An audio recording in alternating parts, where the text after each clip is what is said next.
Good morning. Welcome back to Daybreak on this second day of December 2019. My name is Sam Gituku and you're just in time for news review. I want to introduce the panel that we have in studio. We have Senator Moses Kajwang from Homa Bay County. Good morning. Karibu sana. We have Senator Boni Khalwale, former Senator of Kakamega County. Good morning. Morning to you, sir. And welcome back. We'll be talking about something shortly. Then we have Thomas Letangule, former IEBC Commissioner. Karibu sana to the show. Yeah, good morning. And then Senator Ledama Ole Kina from Narok County. Karibu sana to the show. Great. So let's just begin from the start, because there's a time that we invited Senator Boni Khalwale, especially after the Kibra by-election, but he wasn't able to come. Let's just take a look at what had happened to him so that he can explain to us what exactly transpired. Do you have that photo? All right, so this is Senator Boni Khalwale and that unfortunate incident. I don't know, do you have anything to say? What really transpired, and did you get away safe? I think the president settled it. He said there were leaders throwing stones at each other. I beg to disagree with him. This was a life-threatening situation, and it's unfortunate that the spirit of competition for votes can be reduced to something physical like this. If I had not chosen to take the route of defending myself, probably I would have been lying in a casket by the time the president was commenting about it. Was it that bad? Yeah, it was very bad. And the choice was simple. Either to accept to stop a stone from the back, or you stop it from the front.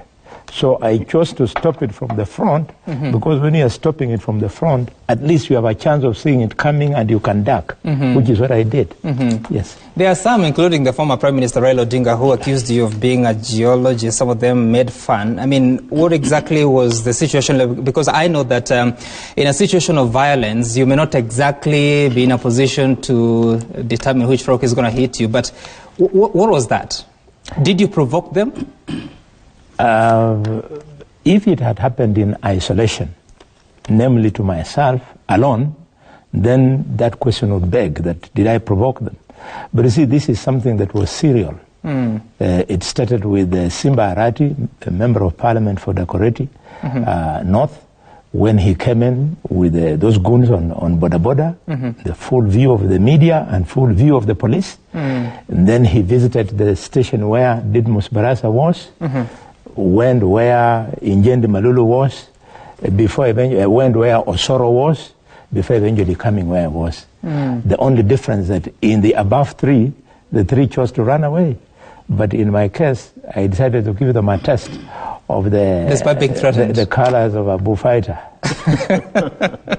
A bullfighter, you say. Yes. I see you smiling, Senator Kajwang. I mean, how do we deal with all this? Because obviously, nobody should celebrate violence, and in whatever manner it depicts itself, it is violence. How do we deal with that going forward? Yeah, of course, whatever happened takes us back to the Stone Age, quite literally. And we should not be seeing such scenes in this time and age.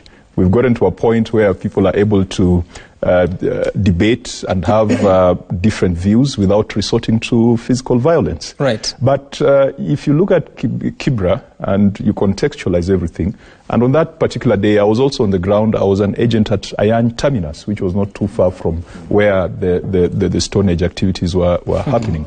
And if the fact that we saw campaigns in Kibra, the fact that we saw the Jubilee Party campaigning very vigorously in Kibra and drawing crowds in Kibra, and without people having to shoot each other or even during the campaigns throwing rocks at each other, I think that is a positive gain for democracy in this country, that we can have places called bedrooms, but allow opposing sides to come in and sell their agenda and come out unscathed. So despite the small infractions that happened, but I think generally Kibra was a good direction and a good indicator that when Kenyans decide to be serious, they can make a good thing out of this country.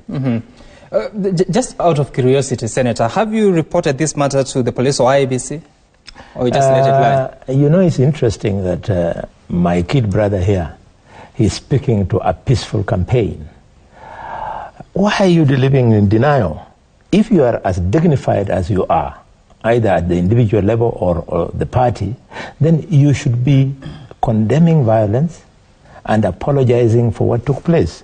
Because during the campaigns, Honorable Musalia Mudavadi was stoned. During the campaign, Honorable Wetangula was stoned. So these things, you just have to move away from them and say violence is violence. And all leaders must lead by starting with condemning it. In terms of reporting, I chose to do what common sense directed me. When I saw how the security organs were behaving, because this was violence taking place at their watch, I thought it was an act in futility for you to try and pursue it because they had chosen sides. Okay. Yeah. Is that true from your observation? You've worked at the IBC as a commissioner, and of course there were incidents of violence despite the scale. How often do politicians report such matters so that you're able to resolve them from the Commission's point of view? Very rarely, I can say. During my time at the IBC, for the 6 years I was there were very little reportages of incidences of violence. We can only see them also happening like every other person.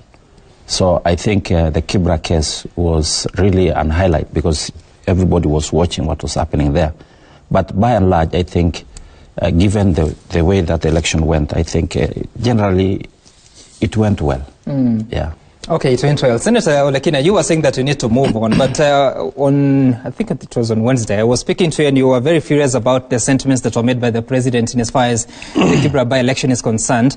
But there are so many vices that would appear to have come from it. There's incidents of violence, talking about what the president was speaking about, nyama ilikuwa inakuja, sasa samaki imerejea. How do we outlive all these ills that affect our elections? I think, in my view, this is precisely why the Right Honourable Prime Minister and the President came together for the handshake. It's about time for us to embrace ourselves and respect one another. And I empathize with my friend, Boni Khalwale, because I think as a warrior, if I found myself in a similar situation, I'd also be using a rungu. But I think in that, I'm not saying what he did was right, or what the other people, the environment was right, but I think it's about time that we become mature as Kenyans and, you know, really go back into our national ethos, which the BBI was trying to address, and really focus on the future.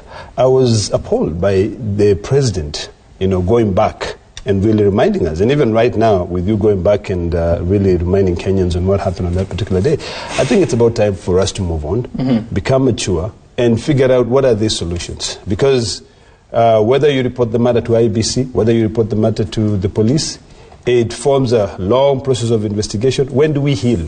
When do we move on to be able to build this nation and embrace each other as But brothers? How do we heal without punishing? I think the problem is really us, the politicians, because the people of Kibra lived or live together. They live peacefully together.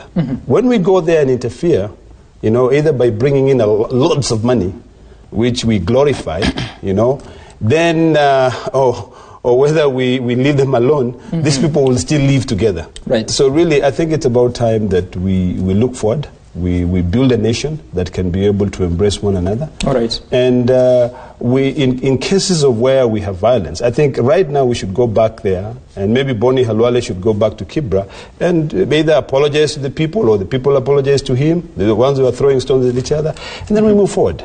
That's the best way, in my view.